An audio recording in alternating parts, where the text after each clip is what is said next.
নববর্ষের সকালে কীর্তনের তালে নাচলেন খড়গপুর সদরের বিজেপি প্রার্থী দিলীপ ঘোষ।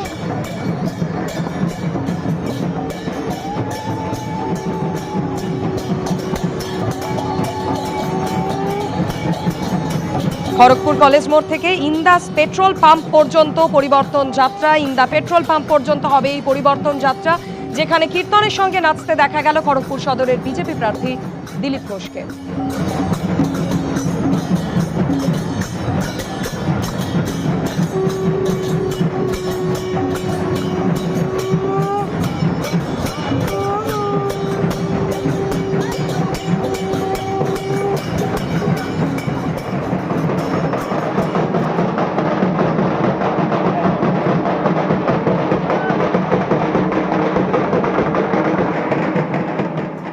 আজ পয়লা বৈশাখ নববর্ষের শুভেচ্ছা বার্তা জানিয়েছেন মুখ্যমন্ত্রী মমতা বন্দ্যোপাধ্যায়। একই সঙ্গে এসআইআর নিয়ে বিজেপিকে আক্রমণ শানিয়েছেন। সর্বধর্ম সমন্বয়ের বার্তা দিয়েছেন। একই সঙ্গে বলছেন, আমাদের বাংলা যেরকম শিল্প সংস্কৃতির পীঠস্থান, তেমনি সর্বধর্ম সমন্বয়ের পীঠস্থান। কিছু অশুভ শক্তি এই বাংলাকে কলুষিত করতে উঠে পড়ে লেগেছে। মানুষের ভোটাধিকার কেড়ে নিচ্ছে দিল্লির জমিদাররা। মনে রাখবেন, এদের গণতান্ত্রিকভাবে জবাব দিতে হবে।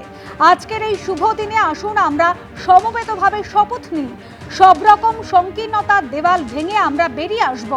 কোনো বিভেদকামী স্বৈরাচারী শক্তি যেন চিরকালীন শান্তি, ঐতিহ্যগত সম্প্রীতি এবং সৌহার্দ্যের বন্ধন ছিন্ন করতে না পারে। সকলে ভালো থাকুন, সুস্থ থাকুন, সোশ্যাল মিডিয়ায় পোস্ট করেছেন মমতা বন্দ্যোপাধ্যায়। সর্বধর্ম সমন্বয়ের বার্তা দিয়েছেন। নববর্ষের শুভেচ্ছা বার্তায় মমতা বন্দ্যোপাধ্যায় এসআইআর নিয়ে বিজেপিকে আক্রমণ শানিয়েছেন। বলছেন, সংস্কৃতির পীঠস্থান, সর্বধর্ম সমন্বয়ের পীঠস্থান বাংলা।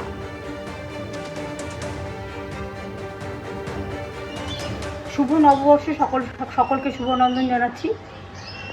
সবাইকে অনেক অনেক নমস্কার। ভালো থাকবেন সকলে।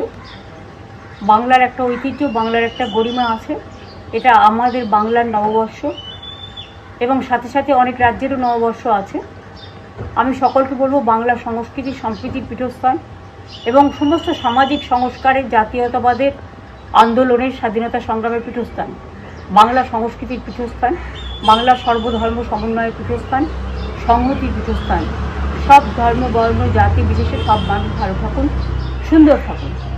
আর তৃণমূল কংগ্রেস সরকার আপনারা দেখেছেন, কেন্দ্রীয় বঞ্চনা সত্ত্বেও আমরা প্রায় 105টা সোশ্যাল স্কিম করেছি, জন্ম থেকে মৃত্যু অবধি সব মানুষের জন্য। আগামী দিনও সব মানুষ যাতে ভালো থাকে, সেটা দেখাই আমাদের আসল উদ্দেশ্য। দিল্লির জমিদাররা অনেক অত্যাচার করছে, ভোট কাটছে, অনধিকার প্রয়োগ করছে এবং বিজেপি ভ্যানিশ ওয়াশিং মেশিন সব এজেন্সি দিয়ে বাংলার ওপর জুলুম অত্যাচার করছে। এই অত্যাচারের বদলা নিন। আপনাদের কাছে অনুরোধ, আপনার একটা ভোট দয়া করে দিন। আমি নিজে এখান থেকে সুপ্রিম কোর্ট পর্যন্ত গিয়ে 32 লক্ষ বাদ দেওয়ার নামকে আমরা সুপ্রিম কোর্টের সাহায্যে তুলতে পেরেছি। বাদবাকিও যারা আছেন, নিশ্চয়ই আজ নয় কাল তাদের নামও কোনোভাবে উঠবে, যেহেতু ট্রিব্যুনাল চলছে।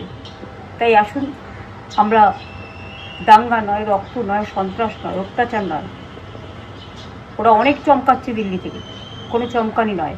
আসুন আমরা নতুন ভোট নিয়ে আসি, শান্তি সম্প্রীতির বার্তা দিয়ে, সংস্কৃতির বার্তা দিয়ে, সকলকে ভালোবেসে। এই বাংলাকে যদি ভালো রাখতে হয়, তাহলে মনে রাখবেন, গণতন্ত্রের পীঠস্থান হচ্ছে আপনার নির্বাচন, এবং নির্বাচনটা হচ্ছে, এটা হচ্ছে মানুষের একটা উৎসব, ভোটের উৎসব। এসআইআর নিয়ে মুখ্যমন্ত্রী মমতা বন্দ্যোপাধ্যায় তিনি সুপ্রিম কোর্টে লড়াই করেছেন, সে কথা মনে করিয়ে দিয়েছেন। সর্বধর্ম সমন্বয়ের বার্তা দিয়েছেন। বলছেন, কিছু অশুভ শক্তি বাংলাকে কলুষিত করতে উঠে পড়ে লেগেছে। মানুষের ভোটাধিকার কেড়ে নিচ্ছে দিল্লির জমিদাররা। মনে রাখবেন, এদের গণতান্ত্রিকভাবে জবাব দিতে হবে।